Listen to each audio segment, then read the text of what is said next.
Gradient അക്കാഡമിയുടെ പുതിയൊരു ക്ലാസ്സിലേക്ക് സ്വാഗതം.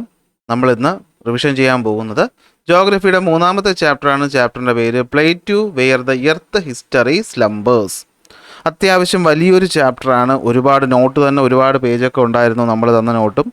അതുപോലെ തന്നെ ചാപ്റ്റർ ആണെങ്കിലും കുറേ പാർട്ടുകളായിട്ടാണ് നമ്മൾ അപ്ലോഡ് ചെയ്തത്. അപ്പോൾ ഇന്നത്തെ ക്ലാസ്സിൽ നമ്മൾ ഒറ്റയടിക്ക് ഈ ചാപ്റ്റർ എന്ത് ചെയ്യാൻ പോവുകയാണ്, ഒന്ന് ഫുൾ റിവിഷൻ ചെയ്യാൻ പോവുകയാണ്.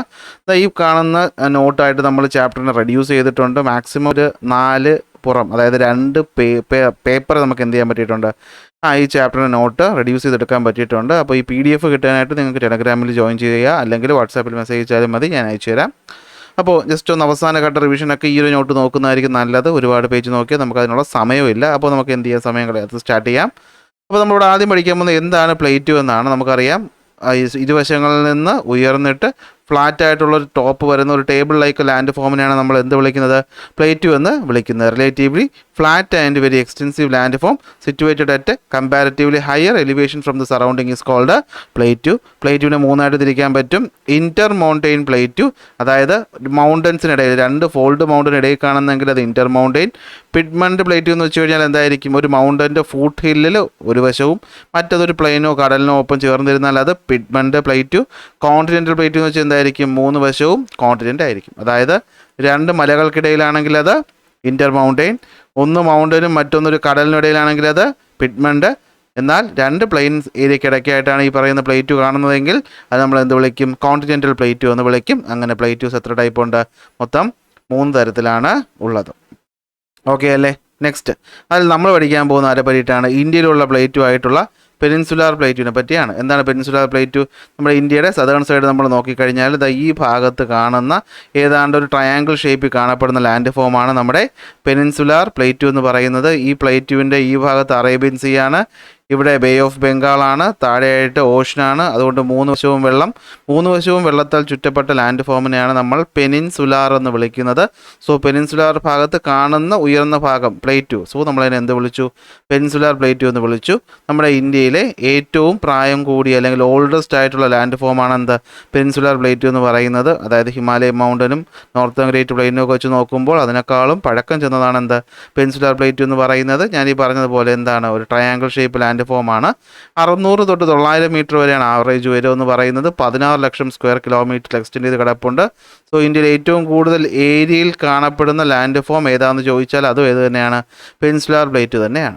ഈ പെനിൻസുലാർ പ്ലേറ്റുവിനെ നമുക്ക് 2 ഭാഗങ്ങളായിട്ട് ഡിവൈഡ് ചെയ്യാൻ പറ്റും. ഒന്ന് ഈ മുകളിൽ കാണുന്ന ഭാഗം, ഇതാണ് സെൻട്രൽ ഹൈലാൻഡ്. ഈ ഭാഗം, അതിന് താഴെ കാണുന്ന ഭാഗമാണ് എന്ത്, ഡെക്കാൻ പ്ലേറ്റു. സോ പെനിൻസുലാർ പ്ലേറ്റുവിനെ നമുക്ക് 2 തിരിക്കാം, ഡെക്കാൻ പ്ലേറ്റു എന്നും സെൻട്രൽ ഹൈലാൻഡ് എന്നും. അത് നമ്മൾ ആദ്യം പഠിക്കാൻ പോകുന്ന ആരെ പറ്റിയിട്ടാണ്, ഡെക്കാൻ പ്ലേറ്റുവിനെ പറ്റിയാണ്. ഓക്കെ, അപ്പോൾ എന്താണ് ഡെക്കാൻ പ്ലേറ്റു എന്ന് വെച്ച് കഴിഞ്ഞാൽ, ഓൾഡ് ക്രിസ്റ്റലൈനും ബസാൾട്ട് റോക്ക് ഗ്രാനൈറ്റ് പോലെയുള്ള, അതായത് ക്രിസ്റ്റലൈൻ റോക്കായിട്ടുള്ള ബസാൾട്ട് ഗ്രാനൈറ്റ് പോലെയുള്ള പാറകൾ കൊണ്ട് നിർമ്മിച്ച ലാവ തണുത്തുറഞ്ഞുണ്ടായ ഒരു ഭാഗമാണ് എന്ത്, ഡെക്കാൻ പ്ലേറ്റു എന്ന് പറയുന്നത്. ഈ ഡെക്കാൻ പ്ലേറ്റു നമ്മൾ എടുക്കുകയാണെങ്കിൽ ഈ ഡെക്കാൻ പ്ലേറ്റുവിൻ്റെ നോർത്ത് ഭാഗത്ത് കാണുന്നത് സത്പുര വിന്ധ്യ മലനിരകളാണ്. ഓക്കെ, ഇവിടെയാണ് സത്പുര, ഇവിടെയാണ് വിന്ധ്യ. ഇതിനിടയിലായിട്ടാണെങ്കിൽ താഴെയായിട്ടാണ് എന്ത് കാണുന്നത്, നമ്മുടെ ഡെക്കാൻ പ്ലേറ്റു കാണപ്പെടുന്നത്. ഇവിടെ സത്പുര റേഞ്ചസും ഐക്കയ റേഞ്ചസും മഹാദേവ ഹിൽസ് ഒക്കെ ഉണ്ട്. സൗത്തിലായിട്ട് 2 മലനിരകളാണുള്ളത്. ഒന്ന് ഈ ഭാഗത്ത് കാണുന്ന വെസ്റ്റേൺ ഗട്ട്സ്, ഒന്ന് ഈ ഭാഗത്ത് കാണുന്ന ഈസ്റ്റേൺ ഗട്ട്സ് എന്നിങ്ങനെ 2 മലനിരകളാൽ ചുറ്റപ്പെട്ടിരിക്കുന്നു.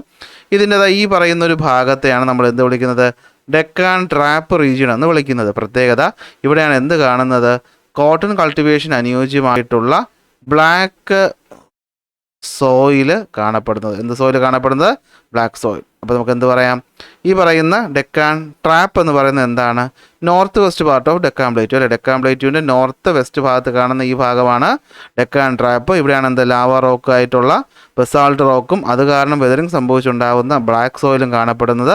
അത് ബസാൾട്ട് റോക്കിന് വെതറിങ് കാരണം ഉണ്ടാകുന്നു. ഇതിനെ റഗർ സോയിൽ എന്ന് മറ്റൊരു പേരിലും വിളിക്കാറുണ്ട്. അതുപോലെ തന്നെ ബ്ലാക്ക് കോട്ടൺ സോയിൽ എന്നും വിളിക്കാറുണ്ട്. ഇനി ഇതിൻ്റെ സൗത്തിലായിട്ട് കാണുന്ന 2 മലനിരകളാണ് വെസ്റ്റേൺ ഗട്ട്സും ഈസ്റ്റേൺ ഗട്ട്സും. വെസ്റ്റേൺ ഗട്ട്സ് നമ്മൾ നോക്കുകയാണെങ്കിൽ നോർത്തിൽ ഗുജറാത്തിൻ്റെ ഭാഗത്ത് തൊട്ട്, ഗുജറാത്തിൻ്റെ ഭാഗം മുതൽ ഇങ്ങ് താഴെ കന്യാകുമാരി വരെയുള്ള ഭാഗത്ത് എക്സ്റ്റെൻഡ് ചെയ്ത് കിടക്കുന്ന ഒരു മലനിരകളാണ് എന്ത്, വെസ്റ്റേൺ ഗട്ട്സ് എന്ന് പറയുന്നത്. ഏതാണ്ട് 1600 കിലോമീറ്ററാണ് ഇതിൻ്റെ മൊത്തം നീളമെന്ന് പറയുന്നത്. ഇതിൻ്റെ ഏറ്റവും ഉയരം കൂടിയ കൊടുമുടി എന്ന് പറയുന്നത് നമ്മുടെ കേരളത്തിൽ സ്ഥിതി ചെയ്യുന്ന ആനമുടിയാണ്. 2.695 മീറ്റർ. ഈ പറഞ്ഞ മലനിരകളെ നമ്മൾ കേരളത്തിൽ ആനമലയെന്നും ഏലമലയെന്നും വിളിക്കും. തമിഴ്നാട്ടിൽ കർണാടകയിൽ എന്ത് ചെയ്യുന്നു? നീലഗിരി എന്ന് വിളിക്കുന്നു.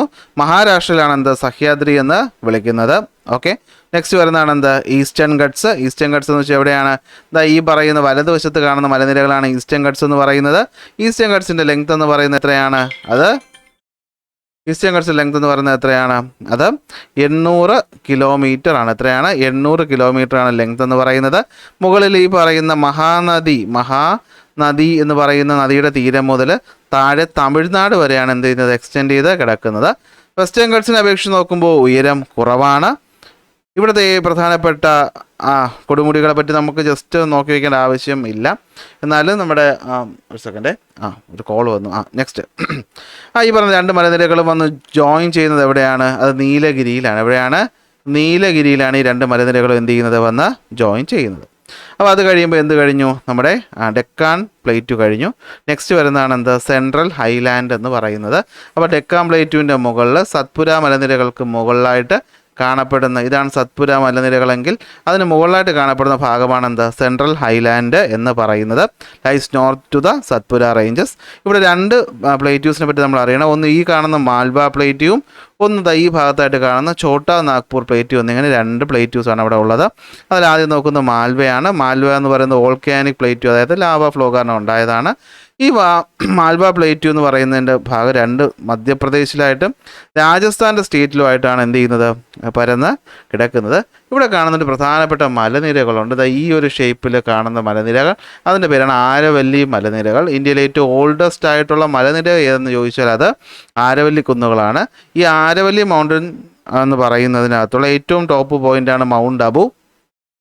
അതുകൂടെ ഒന്ന് നോക്കി വയ്ക്കുക. ഈ ആരവല്ലി മൗണ്ടൻ റേഞ്ചസ് നമ്മൾ പിന്നീട് ഡെസേർട്ടൊക്കെ പഠിച്ചപ്പോഴും ഇമ്പോർട്ടൻ്റ് ആയിരുന്നു. നമ്മുടെ മൺസൂൺ വിൻഡിനെ കടത്തിവിടുന്നതിനൊക്കെ ഇതിന് ഇമ്പോർട്ടൻസ് ഉണ്ട്. ഇനി വരുന്നതാണ് ഛോട്ടാ നാഗ്പൂർ പ്ലേറ്റു. മാൽവ പ്ലേറ്റുയുടെ വലതുവശത്തായിട്ട് കാണുന്ന ഈ ഒരു ഭാഗമാണ് എന്ത്?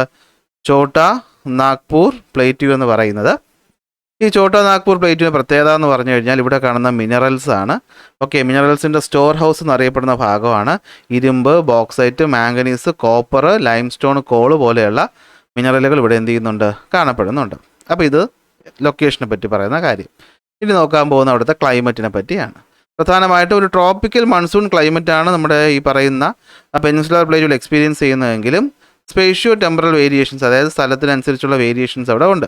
എങ്കിലും പരീക്ഷയ്ക്ക് ചോദിക്കാം, what are the factors that influence the climate of peninsular plate എന്ന് ചോദിച്ചാൽ, ഒന്ന് അതിൻ്റെ ട്രോപ്പിക്കൽ ലൊക്കേഷൻ, അതായത് ഇതാണ് നമ്മുടെ ഇന്ത്യയെങ്കിൽ ഇതുവഴി കടന്നു പോകുന്നതാണ് tropic of cancer.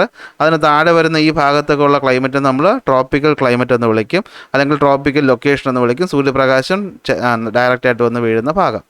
So tropical location ഒരു ഇമ്പോർട്ടൻ്റ് കാര്യമാണ്. നെക്സ്റ്റ് എന്താണ്?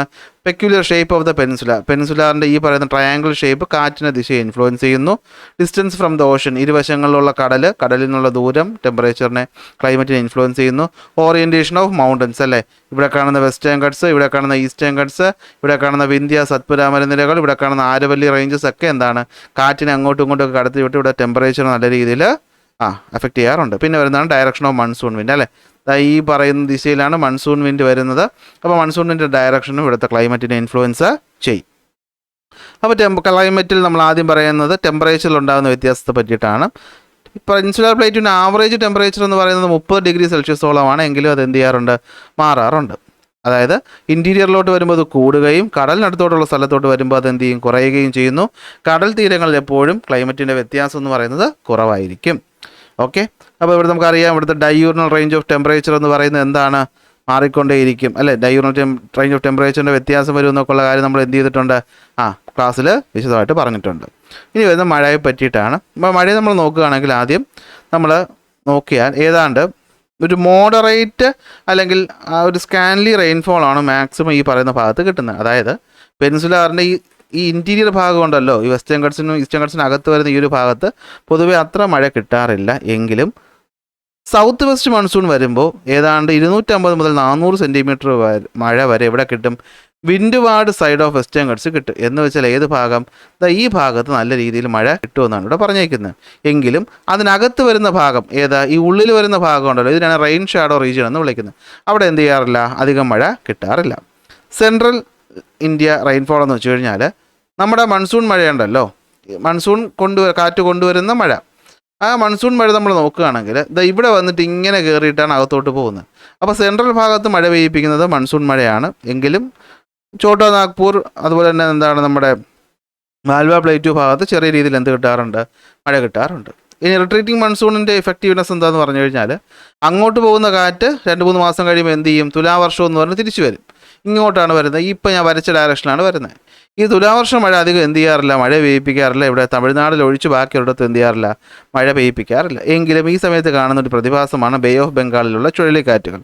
ബേ ഓഫ് ബംഗാളിൽ ഈ പറഞ്ഞ ലോ പ്രഷർ കാരണം ഉണ്ടാകുന്ന ചുഴലിക്കാറ്റുകൾ വലിയ കൊടുങ്കാറ്റുകളായിട്ട് മാറുകയും അത് തീരത്ത് എന്ത് ചെയ്യാറുണ്ട്? തമിഴ്നാട് ആന്ധ്രാപ്രദേശ് തീരത്ത് മഴ പെയ്യിപ്പിക്കാറും ഉണ്ട്. അതാണ് ഇവിടുത്തെ ക്ലൈമറ്റിനെ പറ്റി പറയാനുള്ള കാര്യം. ഇതൊക്കെ വിശദമായി നമ്മൾ ക്ലാസ്സിൽ പറഞ്ഞതാണ്, അതുകൊണ്ടാണ് ഇപ്പോൾ ഞാൻ ഓടിച്ച് പറയുന്നത്. ഓക്കെ, ഇനി വരുന്നത് പെനിൻസുലാർ റിവറുകളെ പറ്റിയിട്ടാണ്. പെനിൻസുലാർ റിവർ എന്ന് വെച്ച് കഴിഞ്ഞാൽ പെനിൻസുലാർ ഇന്ത്യയുടെ ഭാഗത്തു നിന്ന് ഉത്ഭവിക്കുന്ന നദികളെ നമുക്ക് 3ആയിട്ട് തിരിക്കാം. അതിലൊന്ന് എന്ന് പറയുന്നത് ബേ ഓഫ് ബംഗാളിലേക്ക് ഒഴുകുന്ന നദികളാണ്. ഗോദാവരി, കൃഷ്ണ, കാവേരി, മഹാനദി. അടുത്ത് വരുന്നതെന്ന് വെച്ച് കഴിഞ്ഞാൽ അറേബ്യൻ സീയിലോട്ട് പോകുന്നതാണ് 2 നദി, നർമ്മദയും താപ്തിയും. പിന്നെ വരുന്നത് നോർത്തിലോട്ട് ഒഴുകുന്നതാണ്, നമുക്കത് അധികം പഠിക്കേണ്ട, നമ്മൾ ഗംഗയുടെ ട്രിബ്യൂട്ടറീസ് ആയിട്ട് നോർത്തിലോട്ട് ഒഴുകുന്ന നദികൾ. ഇതിങ്ങനെ 3 ആയിട്ട് ഡിവൈഡ് ചെയ്യാൻ പറ്റും. അതിലാദ്യം നമ്മൾ നോക്കാൻ പോകുന്നത് ഈസ്റ്റ് ഫ്ലോയിങ് നദികളാണ്. ഓക്കെ, ഈസ്റ്റ് ഫ്ലോയിങ് നദികളിൽ വരുന്നതാണ് മഹാനദി, ഗോദാവരി, കൃഷ്ണ, കാവേരി. മഹാനദി, ഗോദാവരി, കൃഷ്ണ, കാവേരി. അതിൽ ഇവിടെ ഒഴുകുന്ന നദിയാണ് മഹാനദി എന്ന് പറയുന്നത്. ഛത്തീസ്ഗറിലെ ഷിഹാവ മലനിരകളിൽ നിന്ന് ഉത്ഭവിക്കുന്നു. 2 ട്രിബ്യൂട്ടറിയാണ്, ഇബും ടെല്ലും. ഛത്തീസ്ഗഡ്, ഒഡീഷ, മധ്യപ്രദേശ് വഴി ഒഴുകി എന്ത് ചെയ്യും? ബേ ഓഫ് ബംഗാളിൽ ചേരും. പിന്നെ വരുന്നതാണ് ഗോദാവരിക്ക് പ്രത്യേകത ഉണ്ട്. ഗോദാവരിയാണ് ഏറ്റവും നീളം കൂടിയത്. ദക്ഷിണ ഗംഗ എന്നറിയപ്പെടുന്നതും ഗോദാവരിയാണ്. മഹാരാഷ്ട്രയിലെ നാസിക് എന്ന സ്ഥലത്ത് നിന്ന് ഉത്ഭവിക്കുന്നു. പ്രാണഹിത, ഇന്ദ്രാവതി, ശബരി ട്രിബ്യൂട്ടറികളാണ്. മഹാരാഷ്ട്ര, മധ്യപ്രദേശ്, ആന്ധ്രാപ്രദേശ് വഴി ഒഴുകി എവിടെ പോയി ചേരുന്നു? ബേ ഓഫ് ബംഗാളിൽ പോയി ചേരുന്നു. പിന്നെ വരുന്നത് കൃഷ്ണയാണ്. കൃഷ്ണ ഗോദാവരിക്ക് താഴെയായിട്ട് മഹാരാഷ്ട്രയിലെ തന്നെ മഹാബലേശ്വരിൽ നിന്ന് ഉത്ഭവിക്കുന്നു. തുംഗഭദ്രയും കൊയ്നയും ഭീമയുമാണ് ട്രിബ്യൂട്ടറീസ്. മഹാരാഷ്ട്ര, കർണാടക, ആന്ധ്രാപ്രദേശ് വഴി ഒഴുകി എന്ത് ചെയ്യുന്നു? ബേ ഓഫ് ബംഗാളിൽ പോയി ചേരുന്നു. അവസാനം വരുന്നതാണ് കാവേരി. കർണാടകയിലെ ബ്രഹ്മഗിരി കുന്നുകളിൽ നിന്ന് ഉത്ഭവിക്കുന്നു. കബനി, ഭവാനി, അമരാവതി ട്രിബ്യൂട്ടറീസ് ആണ്. അതിൽ കബനി കേരളത്തിലാണ്. കർണാടക, കേരള, തമിഴ്നാട് വഴി ഒഴുകി എന്ത് ചെയ്യുന്നു? ഇവിടെ പോയി ചേരുന്നു. ഇവിടെ ബേ ഓഫ് ബംഗാളിൽ പോയി ചേരുന്നു. ഇനി വരുന്നത് വെസ്റ്റ് ഫ്ലോയിങ് നദികളാണ്. വെസ്റ്റ് ഫ്ലോയിങ് നദികളെന്ന് പറയുമ്പോൾ നമുക്കറിയാം 2 എണ്ണം, നർമ്മദയും താപ്തിയും. നർമ്മദ എന്ന് പറയുന്ന മധ്യപ്രദേശ് എന്ന് പറയുന്ന സ്ഥലത്ത് നിന്നിട്ടാണ് എന്ത് ചെയ്യുന്നത്? ഉത്ഭവിക്കുന്നത്. മധ്യപ്രദേശിൽ അമർഖണ്ഡക് എന്ന് പറയുന്ന സ്ഥലത്ത് നിന്ന് ഉത്ഭവിച്ച് ഇടത്തേക്ക് ഒഴുകി അറേബ്യൻ സീയിൽ പോയി ചേരുന്നു. ഹിരണും ബഞ്ചാറുമാണ് ട്രിബ്യൂട്ടറീസ്. മധ്യപ്രദേശ്, മഹാരാഷ്ട്ര, ഗുജറാത്ത് വഴി ഒഴുകുന്നു. അടുത്ത് വരുന്നതാണ് എന്ത്? താപ്തി. താപ്തി എന്ന് പറയുന്നത് മധ്യപ്രദേശിലെ മുൾട്ടായി എന്ന് പറയുന്ന മലനിരകളിൽ നിന്ന് ഉത്ഭവിക്കുന്നു. പൂർണ്ണയും ഗിർണയും ട്രിബ്യൂട്ടറീസാണ്. മധ്യപ്രദേശ്, മഹാരാഷ്ട്ര, ഗുജറാത്ത് വഴി ഒഴുകുന്നു. ഓക്കെ, ഇനി നോർത്ത് ഫ്ലോയിങ് റിവേഴ്സ് ആണെങ്കിൽ നമ്മുടെ സോണ് അങ്ങനെ പറഞ്ഞ കുറച്ച് നദികളുണ്ട്. ഗംഗയുടെ ട്രിബ്യൂട്ടറീസ് ആണെന്ന് പ്രധാനമായിട്ട് എന്ത് ചെയ്യുക? മനസ്സിലാക്കുക. അധികം പഠിക്കാനായിട്ട് നമുക്കില്ല. ഇനി നദികളെ പറ്റി പറയുമ്പോൾ എടുത്തു പറയേണ്ടതാണ് എന്ത്? നദികളിൽ നടക്കുന്ന മൾട്ടി പർപ്പസ് റിവർ വാലി പ്രോജക്റ്റുകളെ പറ്റിയിട്ട്. അതായത് ഡാമുകളാണ് മൾട്ടിപർപ്പസ് പ്രോജക്റ്റ് എന്ന് നമ്മൾ വിളിക്കുന്നത്. അതിൽ ഹിരാക്കുഡ് എന്ന് പറയുന്ന ഡാം മഹാനദിയിലാണ്, ഒഡീഷ സ്റ്റേറ്റ്. തുംഗഭദ്ര നദി, കൃഷ്ണ നദിയുടെ ട്രിബ്യൂട്ടറി, കർണാടകയിലാണ്. സർദാർ സരോവർ അറിയാലോ, നർമ്മദയിലാണ്, ഏറ്റവും വലുതാണ്, ഗുജറാത്തിലാണ്. കൃഷ്ണസാഗർ കാവേരിയിലാണ്, കർണാടകയിലാണ്. നിസാം സാഗർ ഗോദാവരിയിലാണ്, ആന്ധ്രാപ്രദേശിലാണ്. കോഡ് ഉണ്ടാക്കി വെച്ച് പഠിക്കുന്നതായിരിക്കും നല്ലത്. കോഡ് നിങ്ങളുടെ ഇഷ്ടത്തിന് ഉണ്ടാക്കുക. ഇനി വരുന്നത് നാച്ചുറൽ വെജിറ്റേഷനെ പറ്റിയിട്ടാണ്. ഈ പറയുന്ന പെനിൻസുലർ പ്ലേറ്റിൽ കാണുന്ന മൗണ്ടൻസിനെ വനങ്ങളെ 3ആയിട്ട് തിരിക്കാം. Deciduous forest, thorn forest, mountain forest. അതിൽ ഡെസിഡിയസ് ഫോറസ്റ്റ് എന്ന് വെച്ച് കഴിഞ്ഞാൽ എന്താണ്? ഏതാണ്ട് 70 മുതൽ 200 സെൻറ്റിമീറ്റർ വരെ മഴ കിട്ടുന്ന സ്ഥലങ്ങളിൽ വേനൽക്കാലത്ത് ഇല കൊഴിക്കുന്ന കാടുകളെയാണ് നമ്മൾ ഡെസിഡുവസ് ഫോറസ്റ്റ് എന്ന് വിളിക്കുന്നത്. അത് 2 ആയിട്ടുണ്ട്. മോയിസ്റ്റ് ഡെസിഡിയസും എന്ന് വന്നിട്ട് ഡ്രൈ ഡെസിഡിയസും ഉണ്ട്. അതിൽ മോയിസ്റ്റ് എന്ന് വെച്ചാൽ എന്തായിരിക്കും? മോയിസ്റ്റ് എന്ന് വെച്ചാൽ ഈർപ്പം കൂടുതൽ അല്ലേ. ഏതാണ്ട് 100 തൊട്ട് 200 സെൻറ്റിമീറ്റർ വരെ മഴ ലഭിക്കുന്ന സ്ഥലങ്ങൾ വെസ്റ്റേൺ ഘട്ട്സിൻ്റെ സ്ലോപ്പുകളിലും മധ്യപ്രദേശിൻ്റെ ഭാഗത്തും ഛത്തീസ്ഗഡിൻ്റെ ഭാഗത്തും കാണപ്പെടുന്നു. ഇതാണ് മോയിസ്റ്റ് ഡെസിഡിയസ് എന്ന് പറയുന്നത്. എന്നാൽ 70 മുതൽ 100 സെൻറ്റിമീറ്റർ വരെ കമ്പാരിറ്റീവ്ലി കുറവ് മഴ കിട്ടുന്ന സ്ഥലങ്ങളാണ് എന്ത്? ഡ്രൈ ഡെസിഡിയസ് എന്ന് പറയുന്നത്. ഇവരെന്ത് ചെയ്യും? ഇവർ വേനൽക്കാലത്ത് നല്ല രീതിയിൽ ഇല കൊഴിക്കുകയും അത് ഗ്രാസ് ലാൻഡുകളായിട്ട് മാറുകയും ചെയ്യും. ഇവിടെ കാണുന്ന മരങ്ങൾ കാര്യങ്ങളൊക്കെ നമ്മൾ മുൻ ക്ലാസ്സുകളിലെ മറ്റേ വലിയ PDF ഉണ്ടല്ലോ അതിൽ കൊടുത്തിട്ടുണ്ട്. ഇപ്പോൾ റിവിഷനാണ്. അതുകൂടിയൊക്കെ പറഞ്ഞു കഴിഞ്ഞാൽ പിന്നെ ആ ക്ലാസ്സിൽ തമ്മിലൊരു വ്യത്യാസമില്ലല്ലോ. ഇനി വരുന്ന ട്രോപ്പിക്കൽ ത്രോൺ ഫോറസ്റ്റ് എന്ന് വെച്ചാൽ തന്നെ മനസ്സിലാക്കണം, മഴ ഒട്ടും കിട്ടാത്ത സ്ഥലങ്ങൾ. 75 സെൻറ്റിമീറ്റർ താഴെ മഴ കിട്ടുന്ന സ്ഥലങ്ങളാണ് ത്രോൺ ഫോറസ്റ്റ് എന്ന് പറയുന്നത്. അവിടെ എന്താ പ്രത്യേകത? നമുക്ക് വരണ്ട പ്രദേശമാണ്, മുൾച്ചെടികൾ മാത്രമേ കാണുള്ളൂ. അങ്ങനെ മുൾച്ചെടി കാണുന്ന വരണ്ട പ്രദേശങ്ങളെയാണ് നമ്മൾ സെമി എയർഡ് റീജിയൻ എന്ന് വിളിക്കുന്നത്. അത് മഹാരാഷ്ട്രയിലും കർണാടകയിലും വെസ്റ്റേൺ ഘട്ട്സിൻ്റെ ഈസ്റ്റേൺ ഭാഗത്തും കാണാറുണ്ട്. ഓക്കെ, പിന്നെ വരുന്നതാണ് മൗണ്ടൻ ഫോറസ്റ്റ് അഥവാ മൗണ്ടെയിൻ ഫോറസ്റ്റ് എന്ന് പറയുന്നത്. ഞാൻ നേരത്തെ പറഞ്ഞപ്പോൾ ത്രോൺ ഫോറസ്റ്റ് പറഞ്ഞു. ശരി, മൗണ്ടൻ ഫോറസ്റ്റ് എന്ന് വെച്ചാൽ എന്തായിരിക്കും? മലകളുടെ ഉയർന്ന പ്രദേശങ്ങളിൽ കാണുന്നു. വെസ്റ്റേൺ ഘട്ട്സിൻ്റെയും വിന്ധ്യ മലനിരകളുടെയും നീലഗിരി കുന്നുകൾക്കും, അതായത് ഏതാണ്ട് 1500 മീറ്ററിന് മുകളിലുള്ള സ്ഥലങ്ങളിൽ കാണുന്ന മലനിരകളെയാണ് വനത്തെയാണ് നമ്മൾ എന്ത് വിളിക്കുന്നത്? മൗണ്ടെയിൻ ഫോറസ്റ്റ് എന്ന് വിളിക്കുന്നത്. ഇവിടെ അത്യാവശ്യം മഴ കിട്ടുന്ന പ്രദേശങ്ങളാണ്. മഴ കിട്ടും, ഈർപ്പമുണ്ട്, ഫലഭൂയിഷ്ടമായ മണ്ണുള്ള സ്ഥലങ്ങളുമാണ്. അപ്പോൾ മണ്ണിനെ പറ്റി പറയുമ്പോൾ പെൻസുലർ പ്ലേറ്റിൽ കാണുന്ന മണ്ണിനങ്ങൾ ഒന്ന് black soil, red soil, laterite soil, mountain or forest soil. അതിലാദ്യം വരുന്നതാണ് ബ്ലാക്ക് സോയിൽ, കറുത്ത മണ്ണ്. ഇവിടെ കാണുന്നു ലാവ ബസാൾട്ട് റോക്ക് എന്ന് പറയുന്ന ബസാൾട്ട് റോക്ക് കൊണ്ട് ലാവ തണുത്ത് പറഞ്ഞുണ്ടാകുന്ന ഈ ബസാൾട്ട് റോക്കുകളുടെ വെതറിങ് കാരണമാണ് എന്തുണ്ടാകുന്നത്? ബ്ലാക്ക് സോയിൽ ഉണ്ടാകുന്നത്. North western part of Deccan plate, അതായത് ഈ പറഞ്ഞ ഇന്ത്യയുടെ സൗത്ത് ഭാഗത്തിൻ്റെ ഇവിടെ ആയിട്ടാണ് എന്ത് ചെയ്യുന്നത്? കാണുന്നത്. മധ്യപ്രദേശിൻ്റെയും കർണാടക തെലങ്കാനയുടെ ഭാഗത്തും കാണാറുണ്ട്. ഇത് മെറ്റമോർഫിക് റോക്കുകൾ മാറിപ്പോയി. ഇത് ലാവ റോക്കുകളുടെ വെതറിങ് കാരണമാണ് എന്ത് ചെയ്യുന്നത്? ഫോം ചെയ്യുന്നത്. അടുത്ത് വരുന്ന റെഡ് സോയിൽ. റെഡ് സോയിൽ എന്ന് വെച്ച് കഴിഞ്ഞാൽ ക്രിസ്റ്റലൈൻ മെറ്റമോർഫിക് റോക്കുകളുടെ വെതറിങ് കാരണം ഉണ്ടാകുന്നു. ഇരുമ്പിൻ്റെ പ്രസൻസാണ് ഇതിന് ചുവപ്പ് നിറം കൊടുക്കുന്നത്. ചുവപ്പല്ലാതെ ബ്രൗൺ, ഗ്രേ, യെല്ലോ കളറുകളിലും കാണാറുണ്ട്. ഈ പറയുന്ന ഭാഗത്ത് ഒക്കെയാണ് എന്ത് ചെയ്യുന്നത്? ഇത് അധികമായിട്ട് കാണുന്നത്. ലാറ്ററൈറ്റ് സോയിൽ എന്ന് വെച്ച് കഴിഞ്ഞാൽ നോക്കിയേ, നല്ല രീതിയിലുള്ള ലീച്ചിങ്, അതായത് മഴയും വെയിലും മാറി മാറി വരുന്നത് കാരണം സിലിക്കയും ലൈമും പോലെയുള്ള മണ്ണിലുള്ള ധാതുക്കൾ നഷ്ടപ്പെടുകയും അതിനുശേഷം ഫോം ചെയ്യുന്ന മണ്ണിനെയാണ് നമ്മൾ ലാറ്ററൈറ്റ് സോയിൽ എന്ന് വിളിക്കുന്നത്. വെസ്റ്റേൺ ഘട്ട്സിൻ്റെ ഈസ്റ്റേൺ ഘട്ട്സിൻ്റെ രാജ്മ ഹിൽസ്, വിന്ധ്യ സത്പുര റേഞ്ചസിൻ്റെ ഭാഗങ്ങളിൽ എന്ത് ചെയ്യാറുണ്ട്? ഈ മണ്ണ് കാണാറുണ്ട്. കേരളത്തിലെ ഈ നോർത്തേൺ ഭാഗങ്ങളിലൊക്കെ കാണുന്ന മണ്ണെന്ന് പറയുന്നത് ലാറ്ററൈറ്റ് സോയിലാണ്. നമ്മൾ വെട്ടുകല്ലൊക്കെ ഉണ്ടാക്കുന്നത് ഈ സോയിലാണ്. നെക്സ്റ്റ് വരുന്നതാണ് മൗണ്ടൻ സോയിൽ. മൗണ്ടൻ സോയിൽ എന്ന് വെച്ചാൽ അറിയാലോ, മലനിരകളിൽ കാണുന്നു.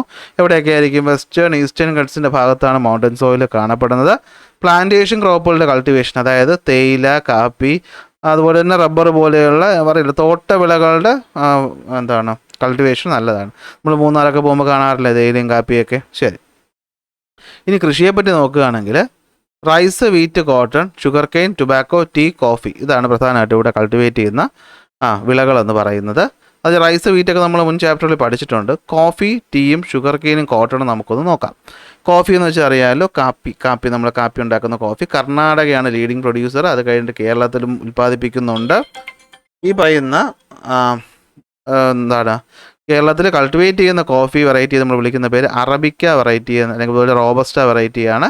ഇത് രണ്ടും നമ്മുടെ ഇന്ത്യയിൽ കൾട്ടിവേറ്റ് ചെയ്യുന്ന പ്രധാനപ്പെട്ട കോഫിയാണ്. ഇനി തേയിലയിലോട്ട് വരുമ്പോഴത്തേക്കും തമിഴ്നാട്ടിലെ നീലഗിരിയിലും കർണാടക ഭാഗത്തും തേയില കൃഷിയുണ്ട്. അത് നോക്കി വെച്ചാൽ മതി. ഷുഗർ കെയിൻ നമ്മൾ നോക്കുമ്പോഴത്തേക്കും ഡെക്കാൻ പ്ലേറ്റു എന്ന് പറയുന്നത്, അതായത് നമ്മൾ നേരത്തെ കോട്ടണിൻ്റെ കൾട്ടിവേഷൻ പഠിച്ച ആ ഭാഗം ഷുഗർ കെയിൻ്റെ കൾട്ടിവേഷനും ഇമ്പോർട്ടൻ്റ് ആയിട്ടുള്ള ഒന്നാണെന്ന് മനസ്സിലാക്കുക. കാരണം ഇവിടുത്തെ നമുക്ക് ഈ പറയുന്ന 277 ദിവസത്തോളം നമുക്ക് മഞ്ഞ് വീഴ്ച ഇല്ലാത്ത ക്ലൈമറ്റ്, അതുപോലെ തന്നെ നല്ല രീതിയിലുള്ള വെള്ളത്തിൻ്റെ അവൈലബിലിറ്റി ഒക്കെയാണ് ഷുഗർ കെയിൻ കൾട്ടിവേഷൻ ഇവിടെ ഫേവറബിൾ ആക്കുന്നത്.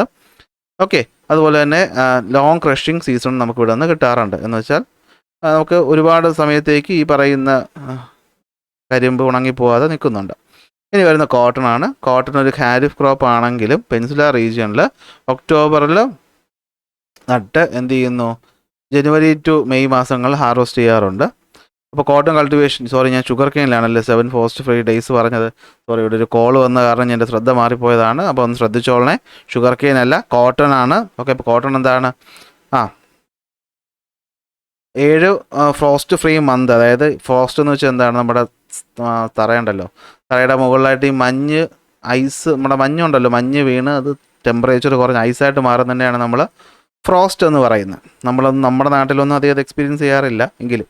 അപ്പോൾ അങ്ങനത്തെ ക്ലൈമറ്റ് സൗത്ത് ഇന്ത്യയിലുണ്ട്, അതുകൊണ്ടാണ് നമ്മളത് എക്സ്പീരിയൻസ് ചെയ്യാത്തത്. അതുകൊണ്ടാണ് എന്ത് ചെയ്യുന്നത്, കോട്ടൺ കൾട്ടിവേഷൻ ഇവിടെ അധികമായിട്ട് ഉള്ളത്. അപ്പോൾ കോട്ടൺ വേണ്ട കണ്ടീഷൻസ് 21 ഡിഗ്രിയോളം ക്ലൈമറ്റ്, 21 to 30 ഡിഗ്രിയോളം ക്ലൈമറ്റ് വേണം. 50 മുതൽ 100 സെൻറ്റിമീറ്റർ വരെ മഴ കിട്ടുന്ന പ്രദേശങ്ങളാണ് കോട്ടൺ കൾട്ടിവേറ്റ് ചെയ്യുന്നത്. ഇനി മിനറൽസുകളെ പറ്റി പറയുകയാണെങ്കിൽ അറിയാലോ, മിനറൽസിൻ്റെ സ്റ്റോർ ഹൗസ് എന്നറിയപ്പെടുന്ന ഭാഗമാണ് ഛോട്ടാ നാഗ്പൂർ പ്ലേറ്റ്യൂ എന്ന് പറയുന്നത്. ഈ ഛോട്ടാ നാഗ്പൂർ പ്ലേറ്റ്യൂ എന്ന് പറയുന്ന ഹാർട്ട് ലാൻഡ് ഓഫ് മിനറൽ എന്നറിയപ്പെടുന്നു. ജാർഖണ്ഡ് അതുപോലെ തന്നെ ഒഡീഷ ഭാഗങ്ങളിലാണ് ഈ ഛോട്ടാ നാഗ്പൂർ പ്ലേറ്റ്യൂ കാണുന്നത്. Call, iron or, manganese, mica, bauxite, copper പോലെയുള്ള മിനറൽസ് ഇവിടെ കാണപ്പെടുന്നുണ്ട്. ഇനി ഏത് ഭാഗത്ത് ഏത് മിനറൽ കാണപ്പെടുന്നു എന്ന് വെച്ചുകൊണ്ട് നമുക്ക് എന്ത് ചെയ്യാൻ പറ്റും, 5 റീജിയനുകളായിട്ട് ഡിവൈഡ് ചെയ്യാനായിട്ട് പറ്റും. ഒന്ന്, നോർത്ത് ഈസ്റ്റേൺ ഭാഗം എന്ന് പറയുന്നത് എവിടെയൊക്കെയാണ്, ജാർഖണ്ഡ്, വെസ്റ്റ് ബംഗാൾ, ഒഡീഷ ഭാഗങ്ങൾ. ഇതാണ് എന്തെന്ന് പറയുന്നത്, നോർത്ത് ഈസ്റ്റേൺ ഭാഗം എന്ന് പറയുന്നത്. ഇവിടെ coal, iron, manganese, mica, bauxite, copper പോലെയുള്ള മിനറൽസ് കാണുന്നു. ഇനി വരുന്നത് സെൻട്രൽ റീജിയനാണ്, ഛത്തീസ്ഗഡ്, മധ്യപ്രദേശ്, തെലങ്കാന, ആന്ധ്രാപ്രദേശ് വരുന്ന ഭാഗം. ഇവിടെയാണെങ്കിൽ manganese, bauxite, limestone, marble, coal, mica, iron ore, graphite പോലെയുള്ളതാണ് കാണുന്നത്. ഈ ഒരു ടേബിൾ നിങ്ങൾക്ക് നോക്കി പഠിക്കുന്നത് നല്ലതായിരിക്കും. സദേൺ റീജിയൻ എന്ന് പറയുന്നത് കർണാടക, തമിഴ്നാട് ഭാഗമാണ്. അവിടെയാണെങ്കിൽ ഇരുമ്പും ബോക്സൈറ്റും ലിഗ്നൈറ്റുമാണ് കാണുന്നത്. ലിഗ്നൈറ്റ് കോൾ, കൽക്കരിയുടെ ഒരു വെറൈറ്റിയാണെന്ന് മനസ്സിലാക്കണം.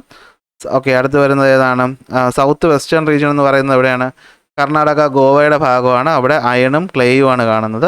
ഇനി നോർത്ത് വെസ്റ്റേൺ ഭാഗം എന്ന് പറയുമ്പോൾ എവിടെ ആയിരിക്കും, ഗുജറാത്ത്, രാജസ്ഥാൻ്റെ ഈ ഒരു ഭാഗമാണ്. ഇവിടെ കോപ്പർ നന്നായിട്ട് കാണുന്നുണ്ട്, ലെഡ്, സിങ്ക്, യുറാനിയം, മൈക്ക കാണുന്നുണ്ട്. അപ്പോൾ ഇതാണ് ഈ ഒരു ചാപ്റ്ററിൽ പഠിക്കാനുള്ള ടോപ്പിക് എന്ന് പറയുന്നത്. ഓക്കെ, അപ്പോൾ എല്ലാവരും നല്ല രീതിയിൽ പഠിക്കുക. അടുത്ത ക്ലാസ്സിൽ അടുത്ത ടോപ്പിക്കുമായിട്ട് കാണാം.